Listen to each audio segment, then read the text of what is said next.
Allah ya kara asibiti tsakaninmu da su sai godiya. To amma yanzu abin da muke kawo korafi a kai idan kamar har saboda ganin mun kawo yaro dan kuma daukin wannan ma ya zama da cewa a ce a ajiye wanda za su rika kwanan mana. Aka zo da mara lafiya wanda yana buƙatar za a ƙara mishi jini kuma emergency akwai buƙatar a ce akwai mota wadda za a ɗauki mara lafiyan nan cikin gaggawa a tafi kafin a ce za a ma a samu motar hayan shi ma zai iya yin wahala.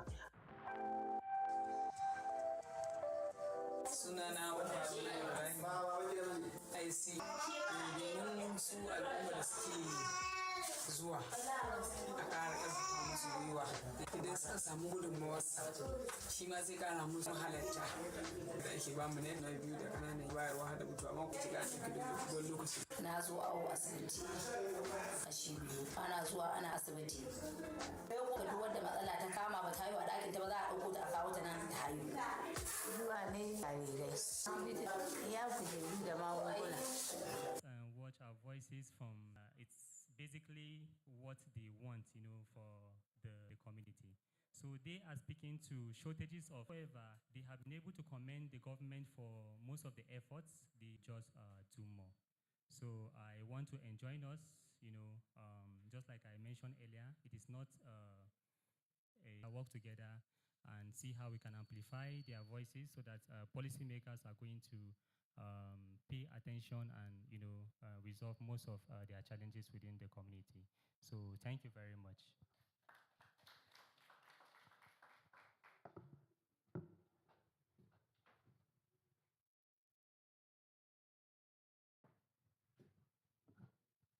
They have essentially given us, some gleaning into what exactly it is we want to be talking about here today. At this particular point in time, I'd like to introduce Solomon Oladimeji, who is before I actually introduce him, I'd like to acknowledge some of the, at this point in watch, and we'll be talking. Oladimeji Solomon. I work with Nigeria Health Watch as the Monitoring and Evaluation Manager, and I'll be taking us through the summary of the survey findings that were conducted sometime this year, the community-based perception survey. Can we have the slides? Yeah. So for this presentation, we'll be looking majorly at the background of the survey. We'll be taking the objectives of the survey, the methodology of the survey, the summary of the data we collected from the survey, the key findings, the gaps we identified, and the key recommendations from the gaps that we identified and how we can be able to achieve PHC accountability for improved maternal and child health, which is the theme of this policy dialogue. So as we are all aware that according to UNICEF, our maternal mortality rate is about 512 deaths per 100,000 live births. And this is a critical point for the entire nation, not just for Kano State, but for the entire nation.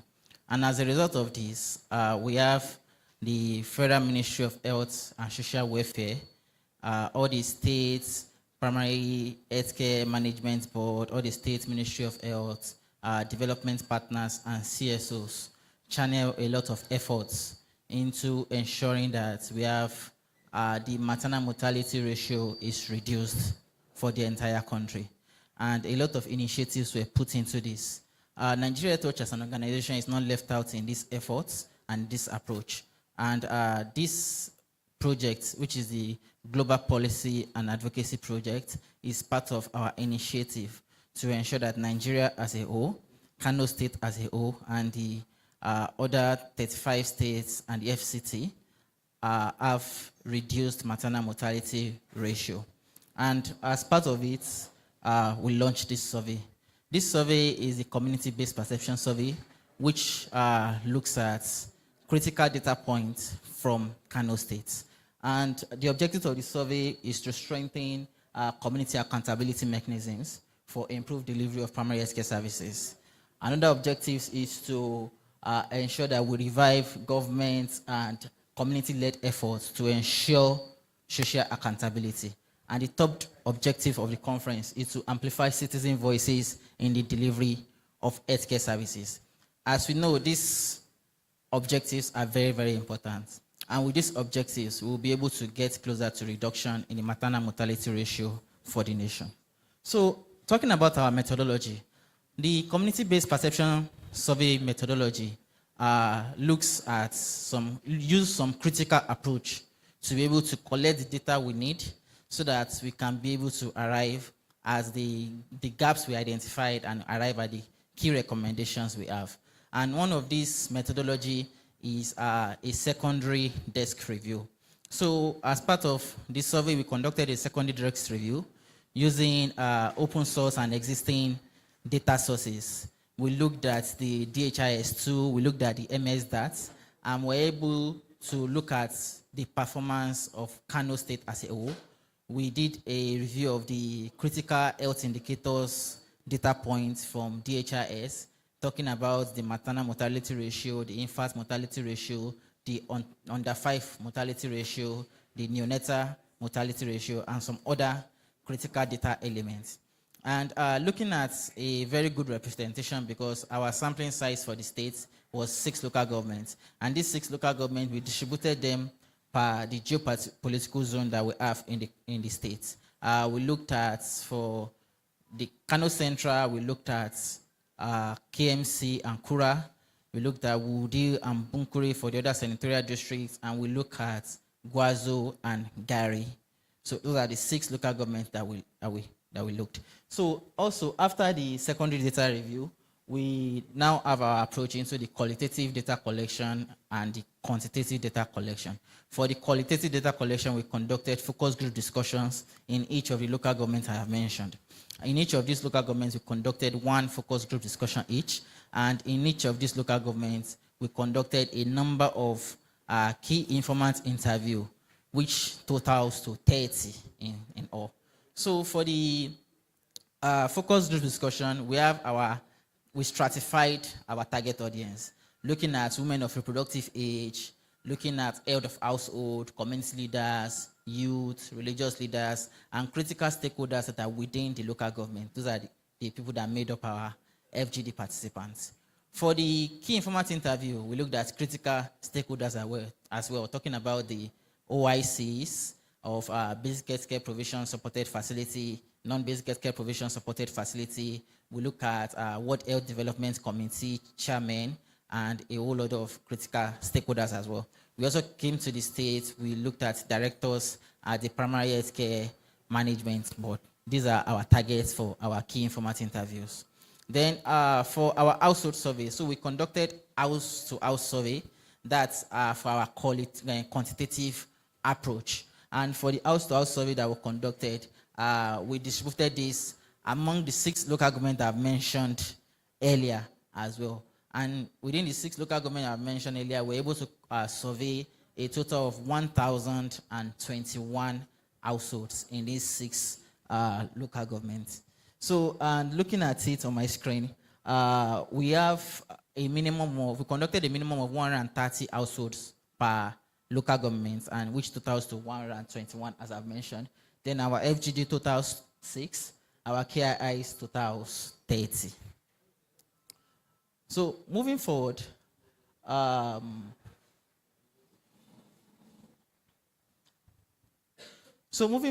we have a summary of key findings that we were able to derive from our data that we have collected. We themed this data. We did thematic analysis for the qualitative data that we conducted, and we also did quantitative data analysis as well. And we correlate both the qualitative data that we have collected and the qualitative data that we have collected as well. So one of the key themes is healthcare access. And for healthcare access, we discovered that there's significant disparity in healthcare access in between rural areas and urban areas. A key point that came out here is that local governments such as Gari, local governments such as Gwazo experience we have a high rate of people not having adequate access to healthcare in those local governments. compared to what we have for LGS like KMC, and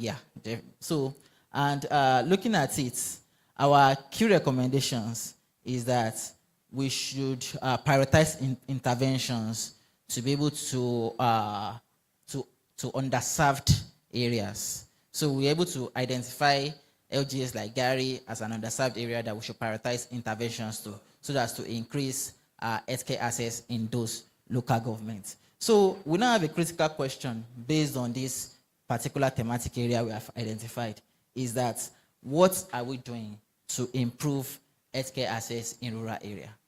So please, I want that question to be in our mind. What are we doing to improve healthcare access in rural area? Another theme that came up is that PHC facilities, resourcing, and staffing.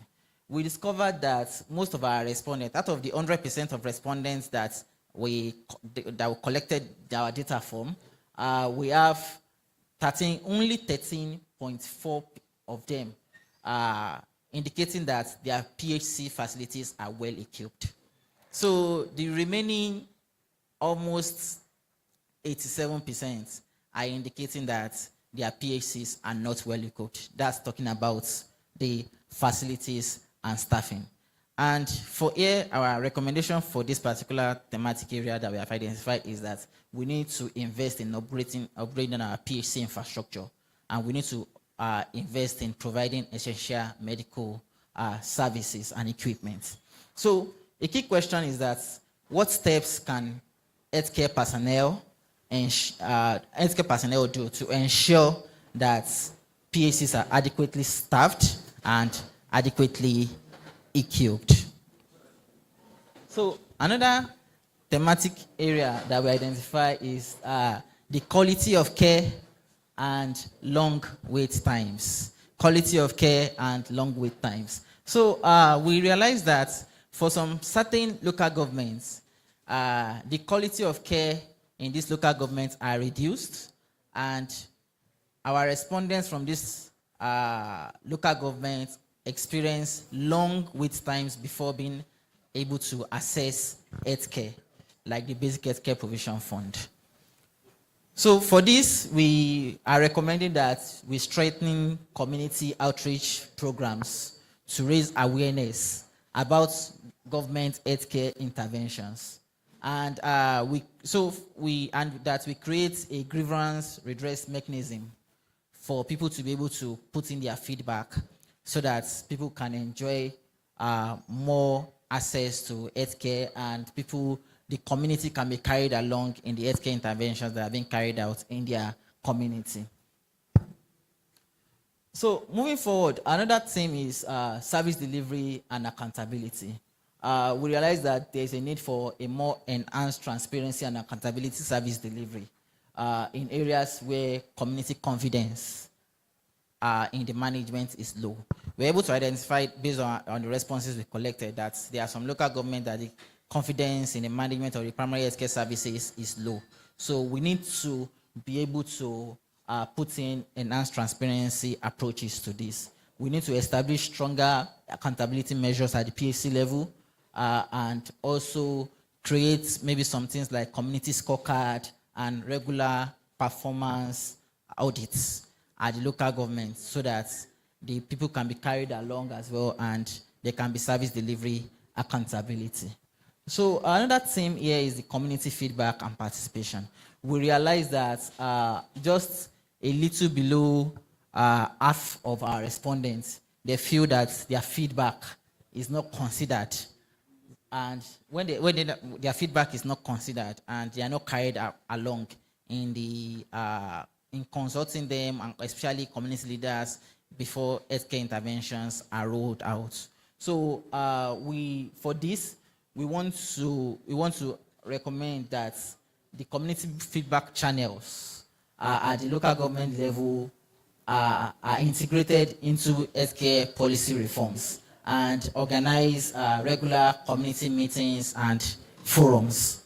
So a critical question for us here is that how can PHC facilities enhance their feedback mechanism to inform healthcare delivery improvements? So Those are the summary of our key findings. And from these key findings, we are able to identify 4 critical gaps. The 4 critical gaps that we identified is that there is inadequate staffing at the PHCs. The second critical gaps is that due to this inadequate staffing at the healthcare facilities, we have overburdened healthcare workers. And these overburdened healthcare workers, this is having a negative impact on healthcare worker attitude.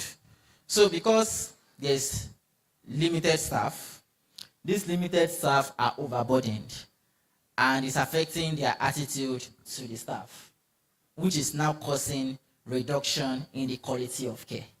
So these are the gaps that we have identified from the community-based perception survey that we have conducted. So from these gaps, we're able to come up with key recommendations. And our key recommendations to be able to address these gaps is that, number 1, we need to strengthen healthcare infrastructure. We need to invest in equipping PHC facilities and invest in them with essential medical equipment and ensure equitable distribution across local governments. We need to improve healthcare workforce capacity. We need to develop policies that prioritize staffing in rural areas and underserved local governments through recruitment drives and incentives for healthcare professionals. And also, we need to ensure accountability and transparency. We should introduce government frameworks that include community oversight, which is domiciled majorly with the WDCs. The WDCs should be introduced very well into the governance framework for the primary healthcare services in their local governments. And finally, we need to expand our community engagement efforts. We need to strengthen our community outreach programs and ensure that feedback mechanisms are introduced into our community outreach programs so that the community members can be aware of government's healthcare interventions and inclusion of community input in healthcare policies. Thank you very much for your time. This is a summary of the community-based perception survey that was conducted by Nigeria Health Watch. Thank you.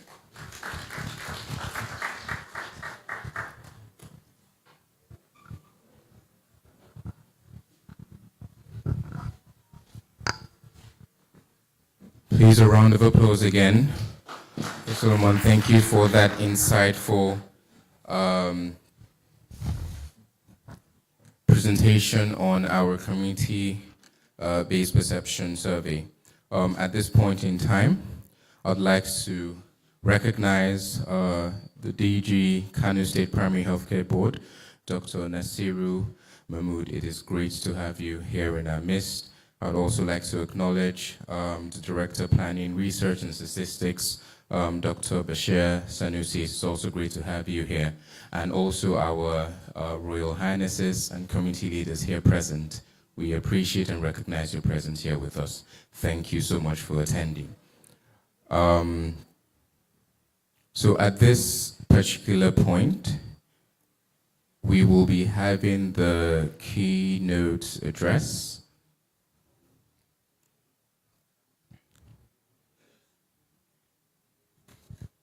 So at this point, we'll be having the keynote address and none other than the DG, Dr. Nasiru Mahmood, to give us this particular address.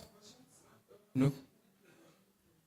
Oh, for the, okay, so yeah, at this point, if there are any questions to take based off of the presentation that was made, I think we could take a couple questions before we have this particular address given. So I'd like to invite Solomon back up to address whatever questions we might have in the audience. Thank you, Chris.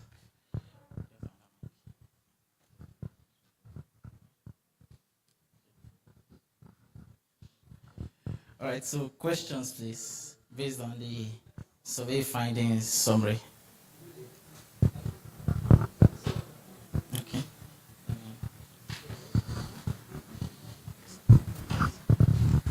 Okay, thank you very much, Solomon, with this elaborate presentation, but I want to know, when was this survey conducted? Was it this year, last year, 2 years back? That is one. Number two, we want you to share the criteria used to classify whether an LGA is whether an LGA is non-access LGA. Because in the course of your presentation, you made mention Gary is one of the LGA that have limited access. So we want to know the criteria used to classify that LGA as low access. And also, you made mention PHCs that are well equipped. So I want to know, what document have you referred to? Because we know in Kano we have a document called Minimum Service Package, which actually specify clearly the equipment that are meant to be in the PHC, equipment for health clinic, equipment for health post. So I don't know whether you lay your hand on that document, or is the document you refer to say this PHC is well equipped or is not well equipped. Then last one is the community governance structures. That one of the recommendations you actually highlighted that we should strengthen or we should establish. I don't know whether you have reached out to the board particularly. We have a robust community engagement structure, which I believe even the national copy from Kano, the community engagement architecture developed by Kano. And in every ward of Kano, we have ward development committee. We also have village development committee, we have facility catchment area committee. And one of the signatories to the AFEX health facility, that is the facility that is, providing basic healthcare provision fund services. One of the signatories is the chairman of Ward Development Committee and treasurer. Yes, these two are from the community side. They are signatory to that account. And I know we are supporting their meetings, which they meet monthly. We also have what we call in routine immunization, the monthly reconciliation meeting, which is even done in the village heads palace, where all the ward heads and also the facility in charges will now go to the village head palace and conducted that meeting monthly. Yes, so I think in Kano, it's not bad we say we're to strengthen it, but we already have those structures in place. And I could recall in 2015 when the DG was the ES, we went round to all the local government in which we place what we call like listing register to the district head, and district head gave it to the district, village head to ward heads. So we are like listing all newborns and also under one in every settlement. We know their names, their parents' names, their sex, and we follow them and link them to a nearest facility for immunization. So that structure is already on ground, and I'm very much sure it's working. And I don't know whether also you reached out to Kaseko. Before it was Ketco, now Kaseko. They are also working hand in hand with the state, particularly state primary health care around community engagement. Over. All right. Thank you very much, sir, for the questions and for the detailed explanation. So for the first question, this survey was conducted in May of this year, in May 2024. So for your second question, the community-based perception survey, as the name sounds, is exactly as the name sounds, is the community-based perception survey. Nigeria Health Watch is aware of all the efforts of the Kano State Primary Healthcare Management Board and the Kano State Ministry of Health. We are aware of the PHC OUR, that's Primary Healthcare Under One Roof. We are aware of the minimum service package. But this survey focused on getting feedback and getting the perception of the community members. How does the community members perceive the quality of healthcare services they receive? How do they perceive the kind of access they have to primary healthcare? One of your questions mentioned about Gary, that was the criteria to conclude that Gary local government is one of the local governments with low access. Gary local government is based on our data that we have collected, the community-based perception survey, and our thematic analysis. The community members in that particular local government, a lot of them indicated that they have low access to primary healthcare services. It does not mean that we came up with the conclusion assessing any documents. It is what the community members said, that we do not have access to healthcare services the way we would have loved to have access to healthcare services. Also, about the key recommendations on strengthening community engagement and community involvement. We are aware of a lot of governance framework and governance establishments to strengthen community engagement. But like I said in the previous question as well, this is a community-based perception. We survey the perception of the community members. A larger percent of the community members felt like the community, that we can still do better in our community engagement and in carrying the community along, which is why we came to the conclusion that there's still some strengthening that we need to do along that path. And one of these critical data points that we identified is that we still have some community members that are not aware of the Basic Healthcare Provision Fund. They might be aware that there are certain level of services they are receiving at the primary healthcare services, at the primary healthcare facility that comes free, but they are not aware that these particular services they are accessing free of charge is under the package of the Basic Healthcare Provision Fund. So, which also boils down to community engagement. I hope I was able to answer all of your questions, sir. Okay, so about the well-equipped health facilities too, like I said, is the perception of the community members.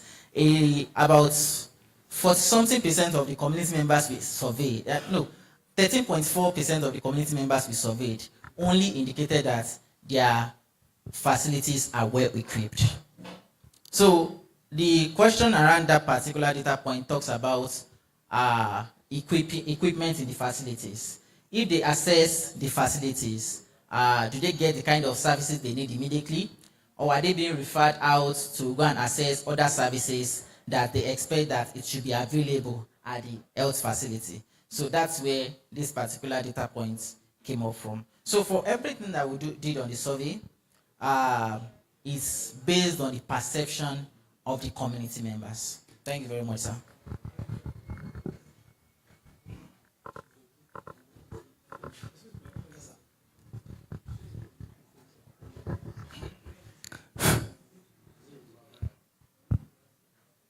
Thank you very much for the presentation. Just a clarification. What is the involvement of the PHC board in the survey? Because I thought we should have agreed just to present to the larger house. But if still people from PHC board are not asking you question, that means maybe we are not really fully involved. Yeah, there is some disconnection. Thank you very much, Honorable. So I thought it's just for us here to present to the larger stakeholders. Yes, sir. But if people from PHC board are asking these kind of questions, then I think maybe we need to seek clarification. Okay, sir. Thank you, sir. So there's no disconnect with the work we are doing and the Kano State Primary Healthcare Management Board, because the findings from this survey is what informed this policy dialogue. If there's a disconnect, we won't all be sitting here for this policy dialogue today, because what's part of the critical discussions we'll be having here today is based off the findings that we have came out with from the survey, that, okay, how can we improve a lot of these things? And that's why during the course of the policy dialogue, we are going to be having 2 panel sessions. One critical panel session talking about health workforce and equity, which is one of the key themes that we have identified, that we have limited human resource and staffing, particularly in our primary healthcare center. So we are in a smooth sail with the Kano State Primary Healthcare Management Board and Kano State Ministry of Health, as this gathering is to inform a lot of decision, be able to come up with a lot of policy recommendations to move forward, and be able to track changes as a result of these policy recommendations. And in the next 6 months, 1 year, when we are gathered again, maybe to have another policy dialogue, we're able to present evidence that showcase improvements in where we have been compared to where we are at that particular point in time. I just wanted to save you. You should have allowed the PSC board to make the presentation, so that you don't have any wahala now. You should have allowed the director to make the presentation and tell us the findings. Okay. Thank you very much. I just want to make this clarification. Yes, thank you. Please.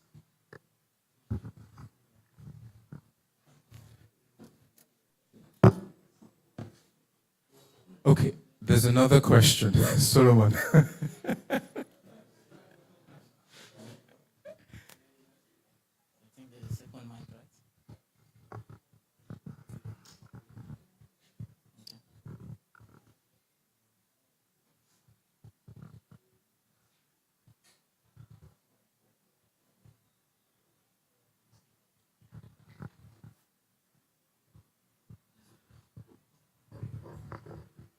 Hello, good morning, everybody. My name is Marianne Dimkor, and I work with Society of Family Health. So just a clarification for Solomon, Abi. Yes. To ask around equipment and infrastructure in the facility, having to ask the community members if they have access or if there are equipment in the facility. For me, I think those are they are not the right people to ask that question. Because the equipment may be at the facility, and then maybe the issue is who to use the equipment. So the equipment could be in the facility, maybe even in the store, and then there are no persons to actually use the equipment, but not as if the equipment are not available at the facility. So it's kind of maybe shifting your mind around that, because the facility people, the community people do not know if the equipment are available at the facility. All right, thank you. So for your particular question, we did not directly ask the respondents that do they have enough equipment in their facility, or do they not have enough equipment in their facility. What we did was that we collected several data points and we correlate these data points. We collected qualitative data points from the community members to know their perception on how they feel when they access services, the kind of services they receive, the wait times, and some other data points. While we now correlate this with the key informant interviews that we had with the OICs. So this data is not a standalone data. It's the data that was correlated from multiple data points before we were able to conclude on that particular data that we have. We do not have some of the facilities that we assessed that for this particular survey are not we don't have enough equipment there. So it's not that we asked the community members that, okay, do you have enough equipment in the health facilities? No, that's not what we did. Yes.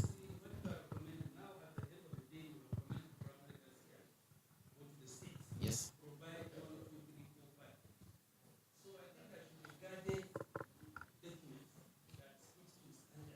Okay, sir.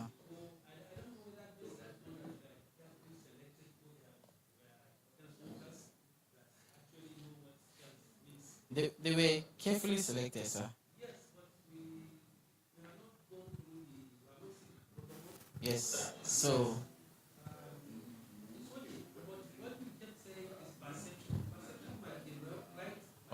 Yes. Yes. We also have to have that in mind as well. Okay. Sir?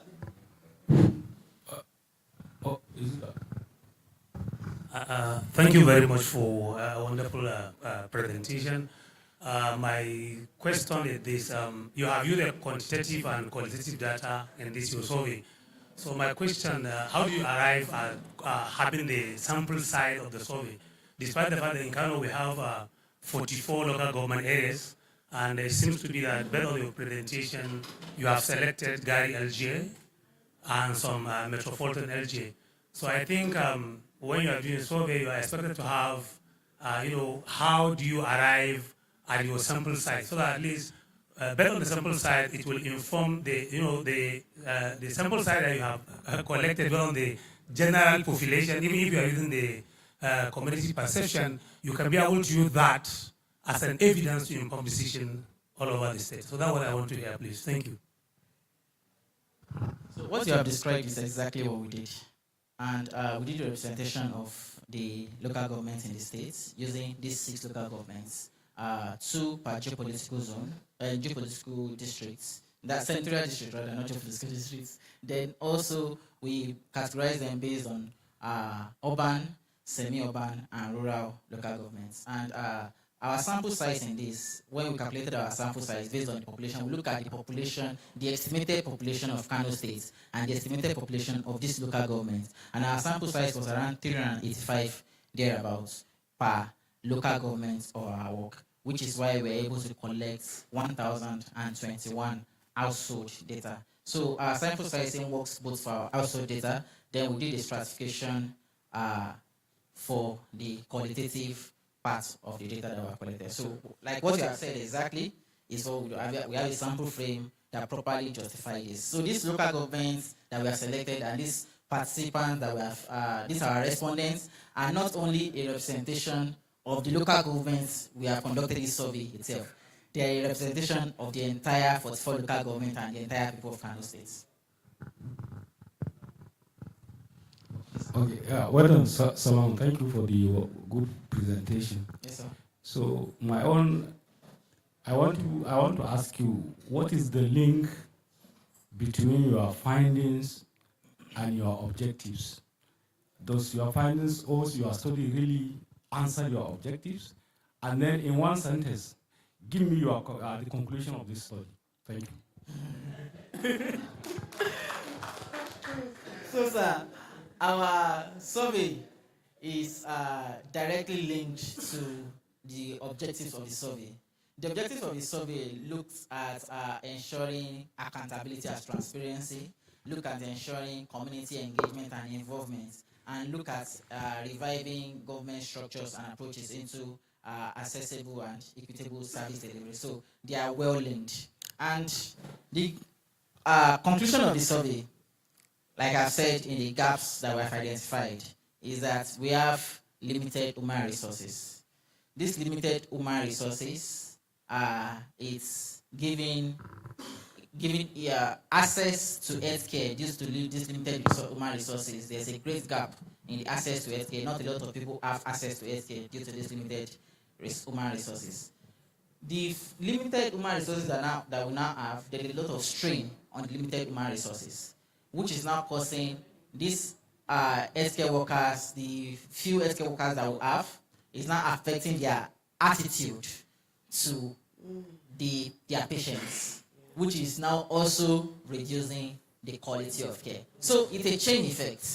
And what we have realized in the chain effect is that once we're able to tackle the challenge, the first challenge we encounter, which is human resource, it will trickle down to all of these other challenges, and we can move steps further in ensuring that we achieve the objectives of our survey and, of course, the objectives of this policy dialogue as well, which is to strengthen accountability in maternal and child health care. Thank you, sir. So, thank you very much, everyone. Thank you, people. Eh? Okay. Oga Solomon. Anyway, that is on the lighter note. I really want to commend Nigeria Health Watch for this wonderful, wonderful work you've done. And I also want to say a caro to our ES and the leadership of the Kano State Primary Health Care Board. Thank you for all you've done. I just have a worry a little bit, and if I can speak to that from the survey point of view and from your experience point of view, and that has to do with referral system.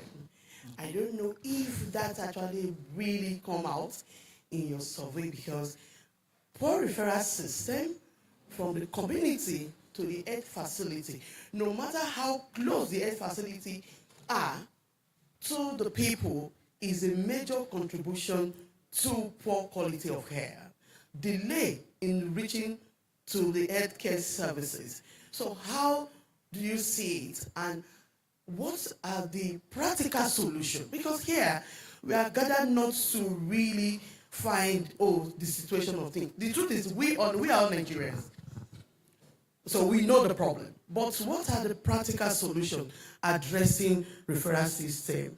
And I want to say my name remains Comrade Lawan Olubomi from the Women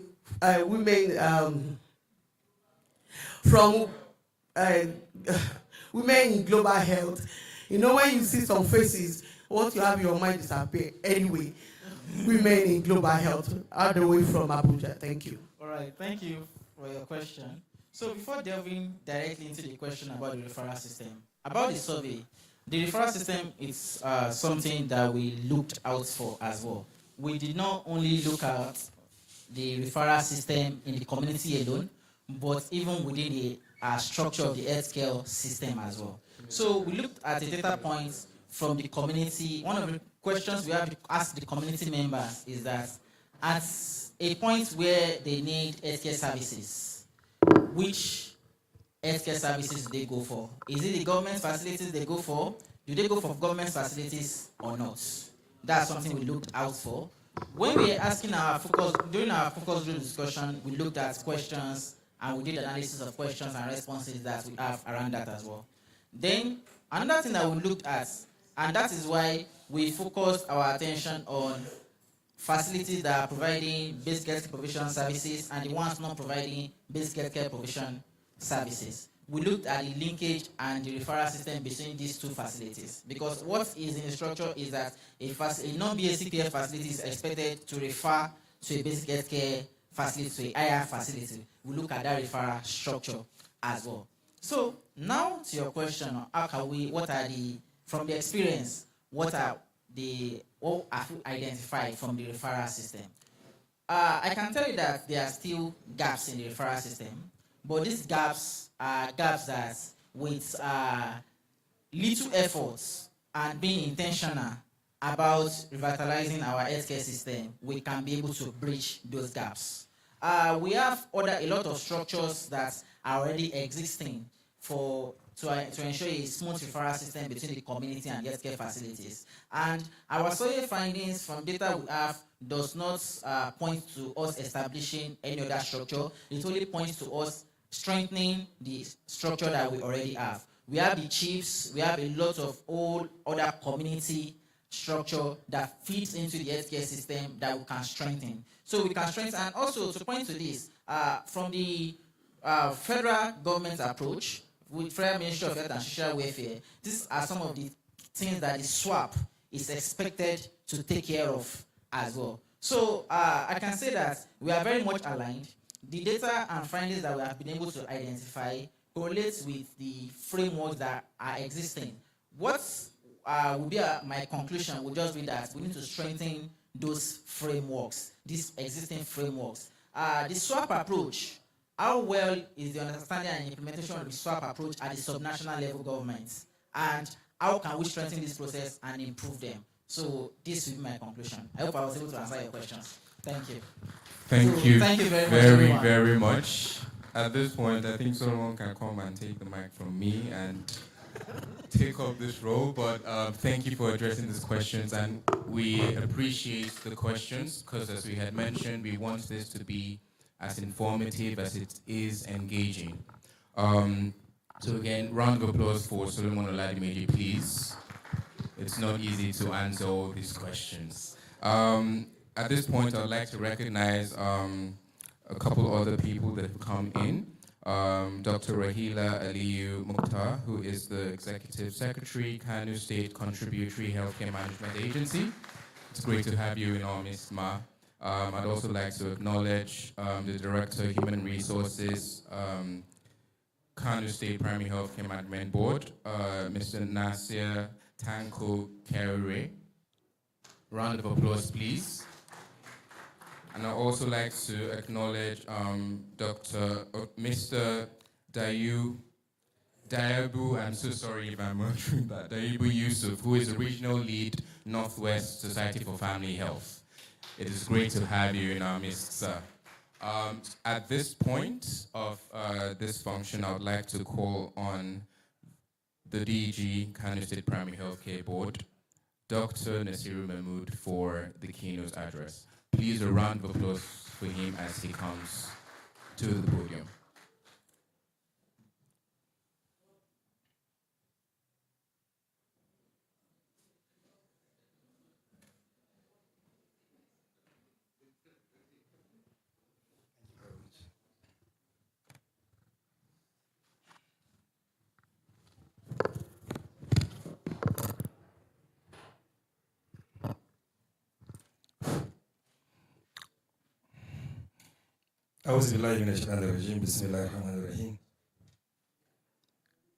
The honorable member,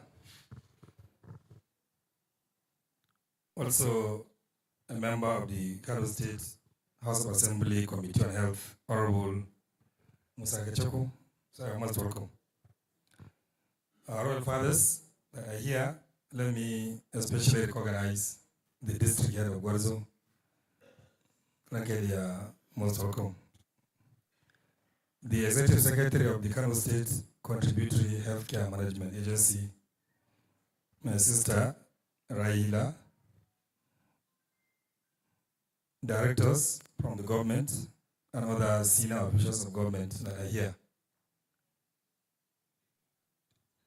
Our partners that are here, let me especially recognize the Chief Executive of the Nigerian Health Watch, Vivian, and your team, all other staff of the health watch that are here.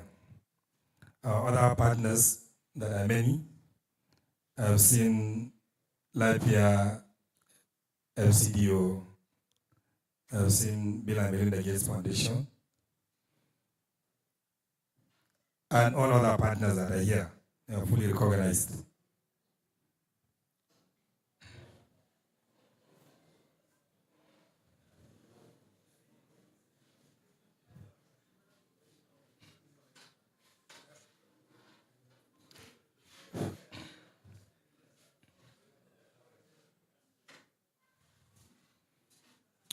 Let me recognize the arrival of the Honorable Commissioner of Health, Kano State Minister of Health, Dr. Abubakar Labaran Yusuf.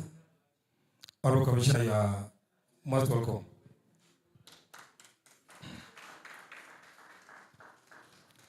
He is also accompanied by Alaji Shosani, the Permanent Secretary of the State Minister of Health.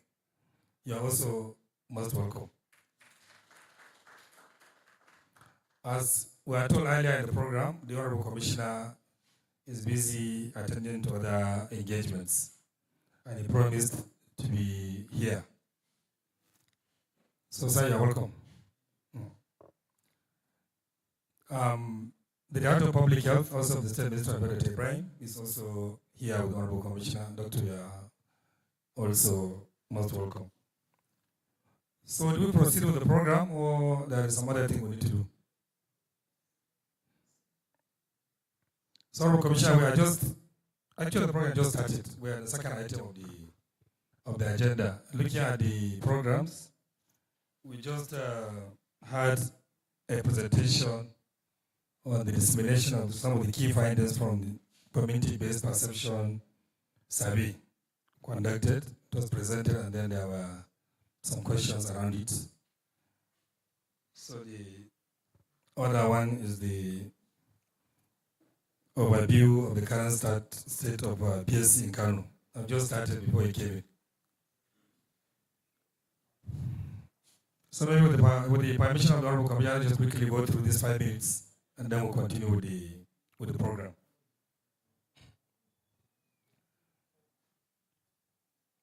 So all other protocols are duly observed. Assalamu alaikum and good morning. I'm really very happy to be part of this very, very important one-day program that is expected to discuss issues around PHC in Kano State. And we are also very sure this discussion will certainly contribute immensely to the ongoing efforts being made by Kano State to turn around the health system, of course, with special attention being paid to primary care services in the state. As we know, primary health care is the first level of contact of individual with the health system. Therefore, its importance cannot be overemphasized. In principle, it is supposed to be universal, affordable, accessible, acceptable, among other elements that describe primary health care. Of course, a lot of progress has been made in Kano towards strengthening primary health care. Some of the giant strides that have made include the establishment of the State Primary Care Management Board about 12 years ago.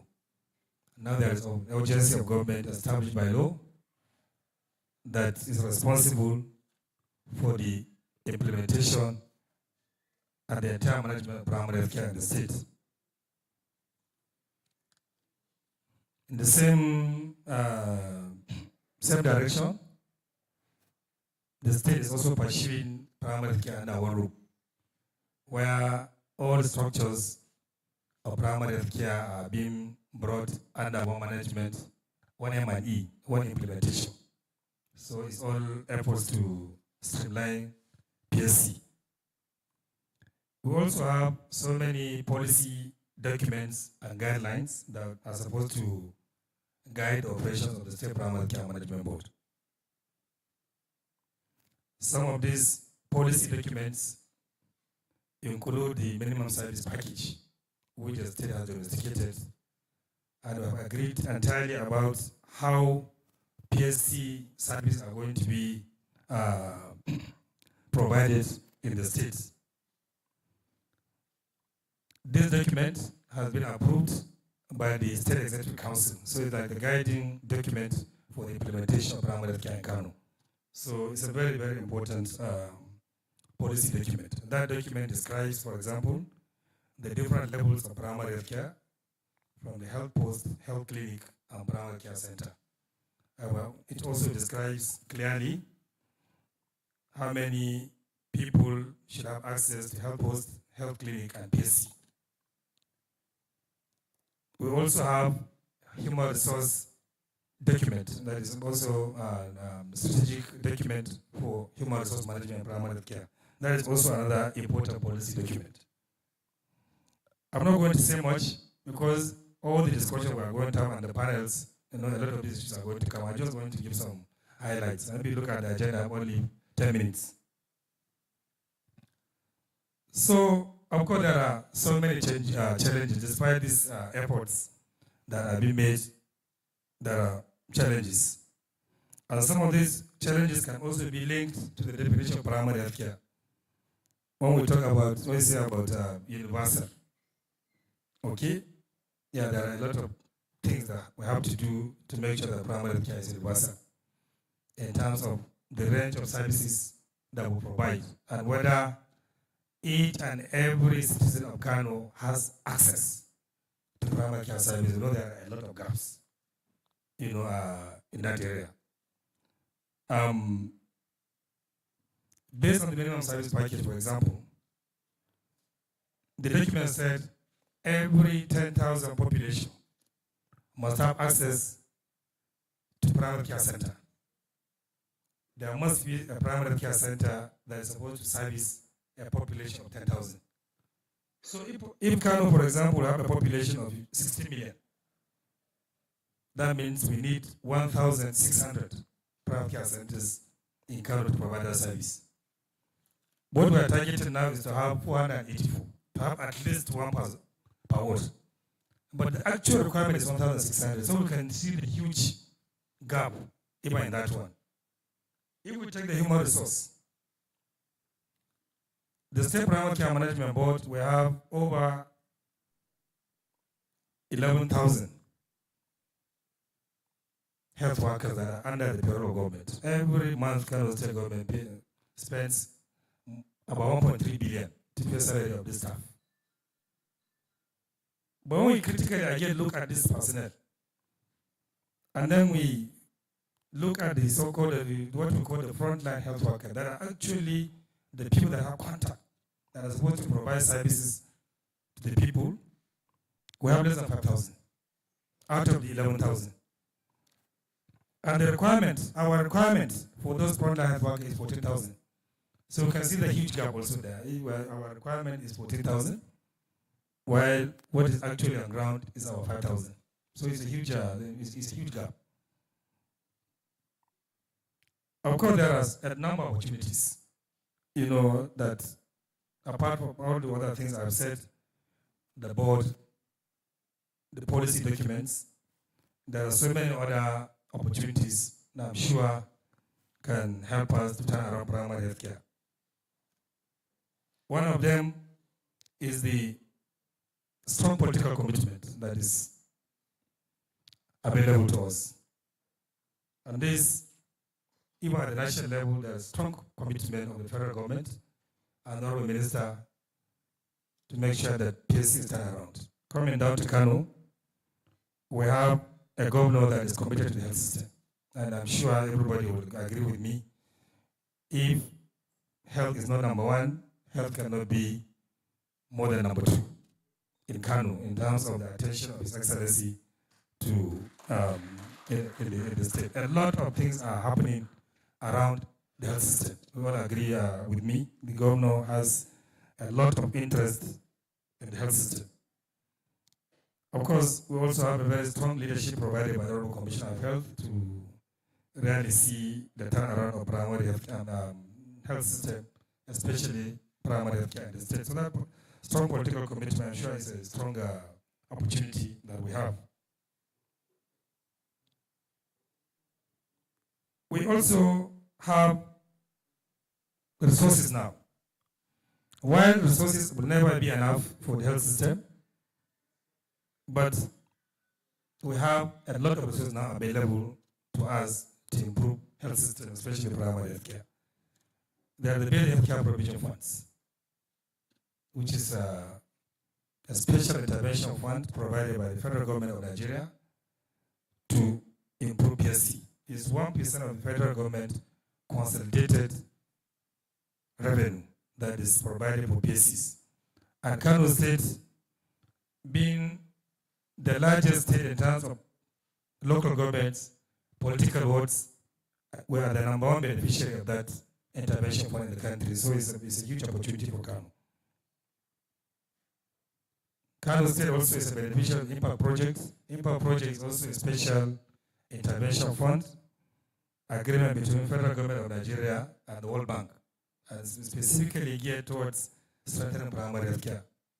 And Kano State also is a beneficiary. One of the priorities of that intervention is to revitalize primary care centers. And we have identified 484 primary care centers in Kano for revitalization. Use this fund among other resources that are available. And of course, we have many partners in Kano that are willing to provide support. I don't think there is any other state in Nigeria that has as many partners as we have and the goodwill that we enjoy. Bill and Melinda Gates Foundation has prioritized 3 states in Nigeria, for its intervention. And Kano is one of the 3 states actually they have prioritized among so many other partners that are available in Kano. So that is also a huge opportunity for Kano to utilize and turn around. So without wasting much time, and as I said, there are going to be a lot of discussions around these issues. I'm very happy to be given this opportunity to say 1 or 2 words, and I hope the next discussions are going to bring out more light and proper, maybe more recommendations and contribute more. So once again, thank you very much. I wish us all the best. Good afternoon. Good morning.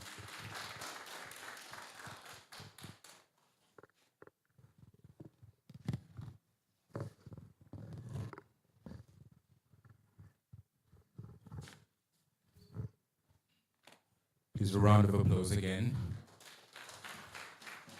Thank you very much, sir, for that address. At this point in time, I'd like to recognize the presence of the Honorable Commissioner for Health, Kano State, Dr. Abubakar Labaran Yusuf, to declare this particular event open. So he'll be coming up to give the opening remark. Round of applause for him, please.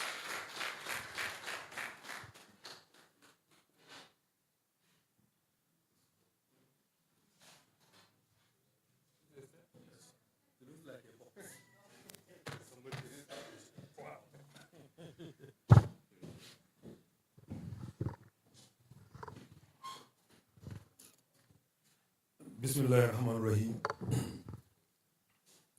As-salatu wa-salamu ala Rasulullah. Sayyidina wa Habibina Rasulullah Muhammad. Sallallahu ta'ala wa ala alihi wa ashabihi wa qadarihi wa miqdarihi al-azim. The Permanent Secretary, Minister of Health, Kano State, the DG, State Primary Healthcare Management Board, the ES, Kachma, our discussants, and important dignitaries that are here. Assalamu alaikum wa rahmatullah.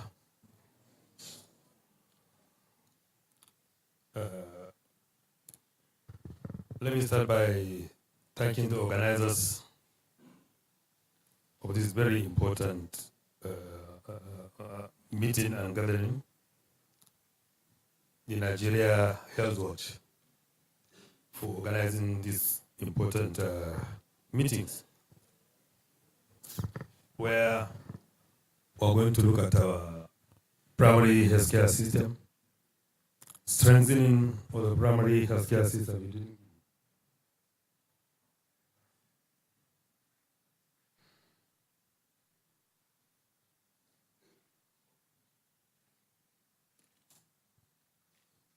Strengthen primary healthcare system in the country and, of course, in Kano State,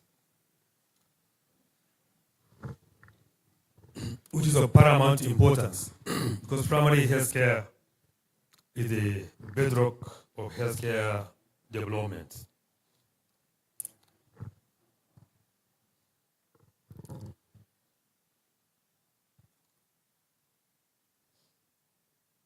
Kano State, we are facing a very worrying maternal and child mortalities, very high, one of the highest in the country.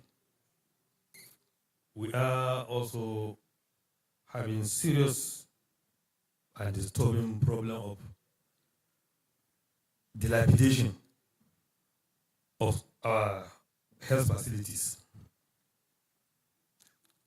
We are also having a serious constraint in funding of the health activities and programs. Our insurance system, the contributory system, I can still describe it as still crawling because our coverage, I'm not sure we are up to 20% coverage of our population. So it's like we are just starting. And we all know funding of the healthcare system, the insurance or contributory schemes is very important So it's an area where we need a lot of improvement. A very good news, which so far we can see is the coming of SWAP. That is sector-wide approach from the conceptualization to what we have so far on the ground. It seems, or it gives a ray of hope to the health sector, where we are going to have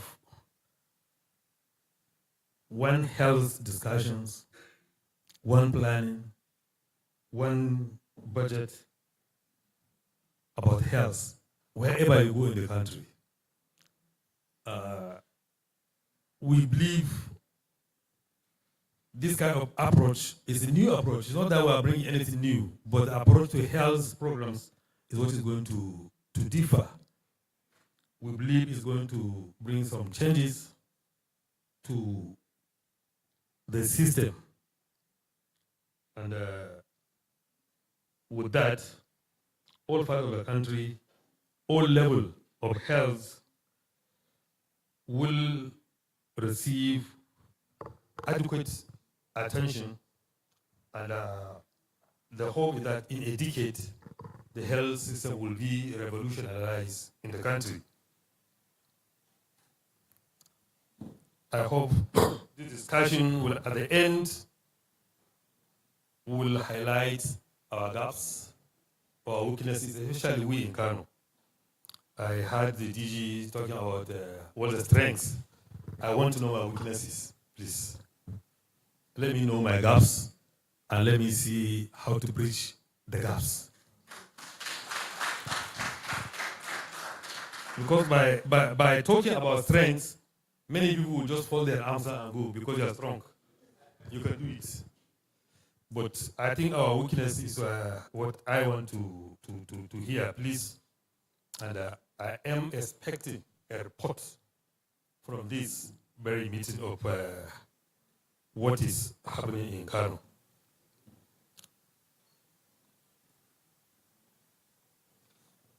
Let me recognize the distinguished member, Alhaji Musa Ali Kachako,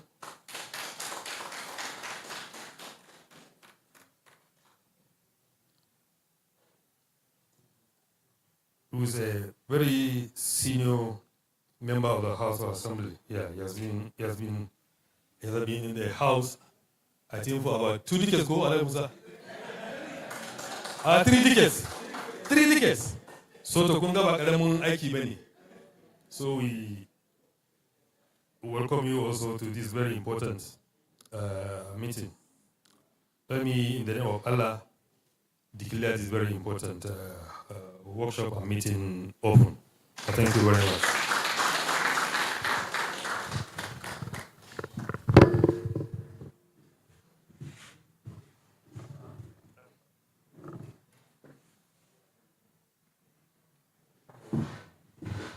Please, another round of applause again. Thank you very much, Honorable Commissioner.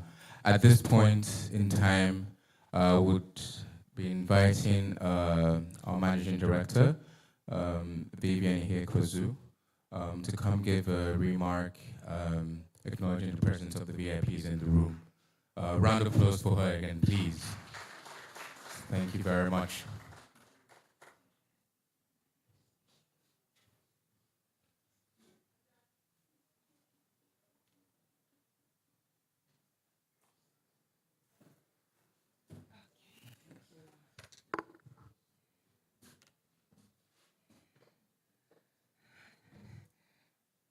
Good morning, ladies and gentlemen. It's really wonderful to see the room completely full, which is really evident how Kano State and the Kano State Ministry of Health Leadership have honored our invitation to come for this important policy dialogue. I'd like to thank the Honorable Commissioner for Health, Dr. Abubakar Abaran Yusuf, for agreeing to come for this very important policy dialogue. We're really pleased to have you here. To the DG Kano State Primary Healthcare Management Board, we're very happy to have you here. To the Honorable Member and all the other distinguished guests, we're really happy to have you join us at this policy dialogue. This is more than anything to follow up from my previous remarks in opening. And just reflecting on some of the things that were mentioned by the Honorable Commissioner and also the Director General for the Primary Health, Kano State Primary Healthcare Management Board. You know, for us listening to some of the remarks you've made, it really reflects why we chose to come to Kano.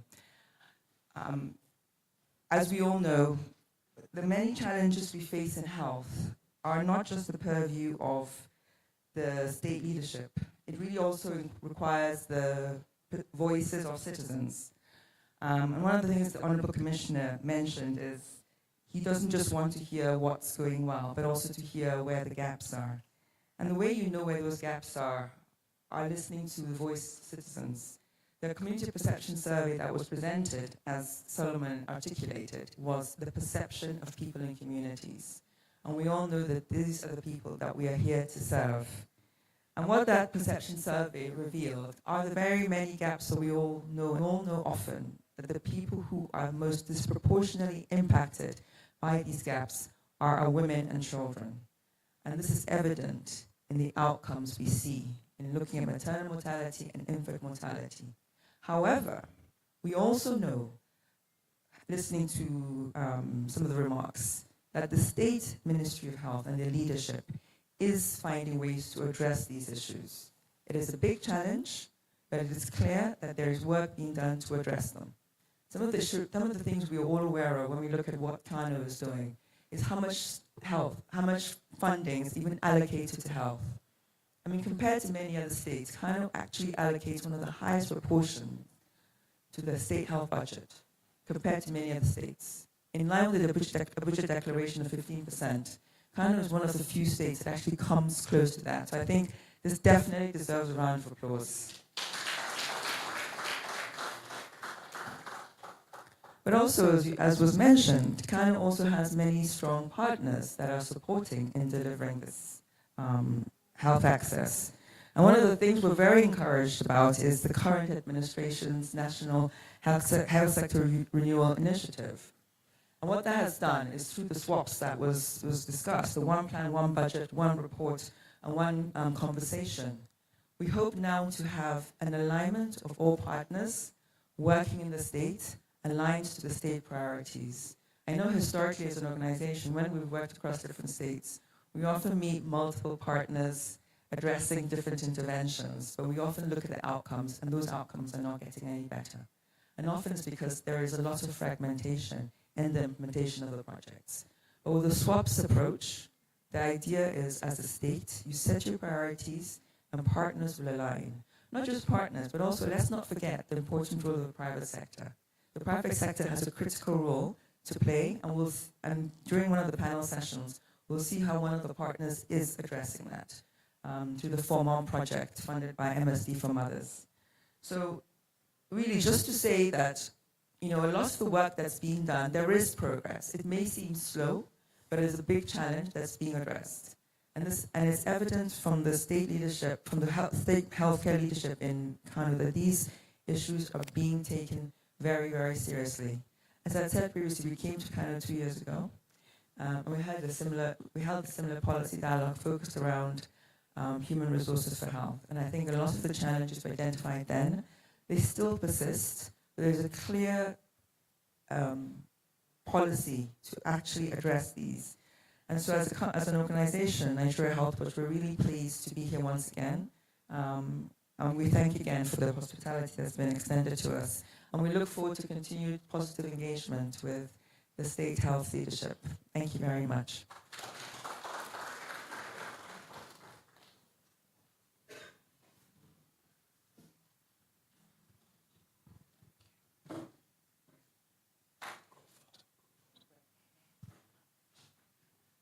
Please a round of applause again. So at this point, would like to take a group photograph. I'd like to call on the Director General, sir, Dr. Nasiru Mahmood, and also the Honorable Commissioner for Health. If you could join us up here for the group photograph, please. Dr. Abubakar Laraban Yusuf, sir, please. Then also members of the panel, the first panel, over here, please. Yes, please. Members of the first and second panel, and then our representatives from the our partners, Comrade Bumi Lawan, yes. Dr. Shamsuddin Sani from McCain Consulting, and also Mr. Daibu Yusuf, sir, yes, from Society for Family Health. Our Director of Programs, Nigeria Health Watch, Dr. Kemisola Agbaoye, please could you also join them up here? Yes, we'll do it. Okay.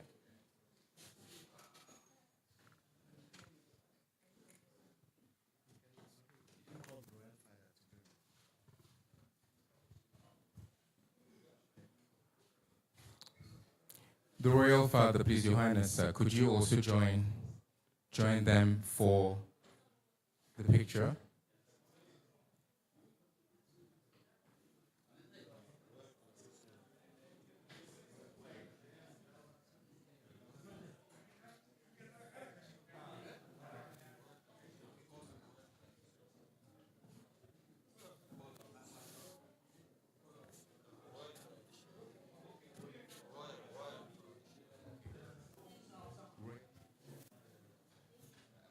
Also the royal tradition as okay, yes, you could come up.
Thank you very much.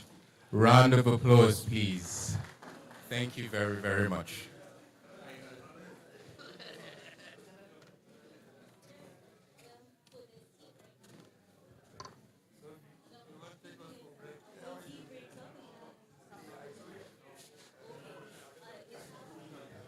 All right, so at this point, we'll be having a brief intermission for tea break.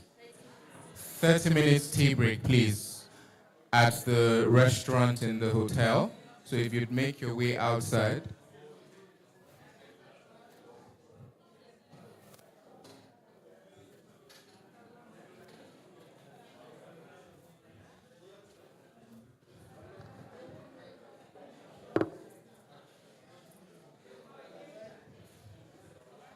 Okay, so it's going to be 20 minutes for tea break.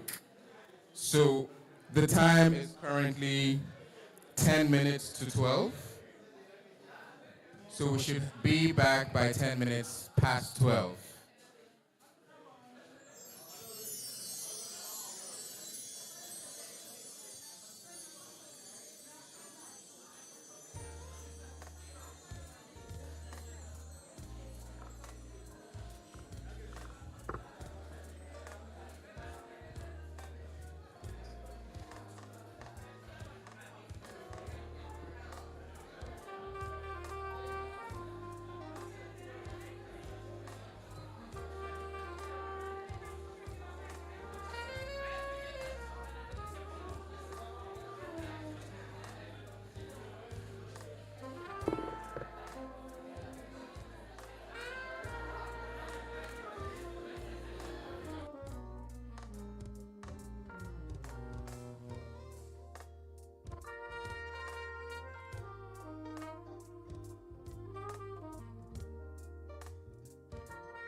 Welcome back, ladies and gentlemen.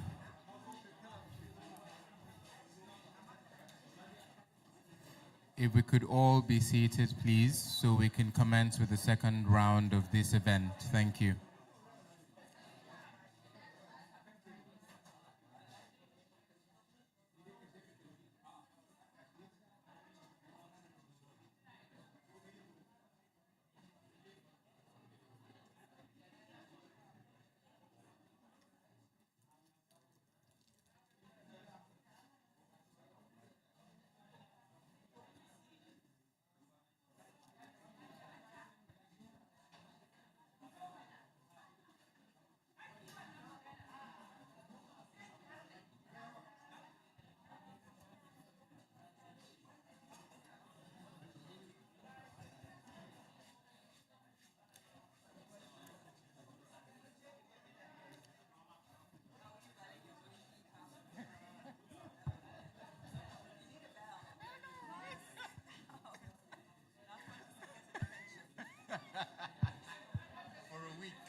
All right, so thank you, everyone. I'm sure we had a very energizing lunch, or tea break, sorry.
All right, so thank you everyone for coming back in on such short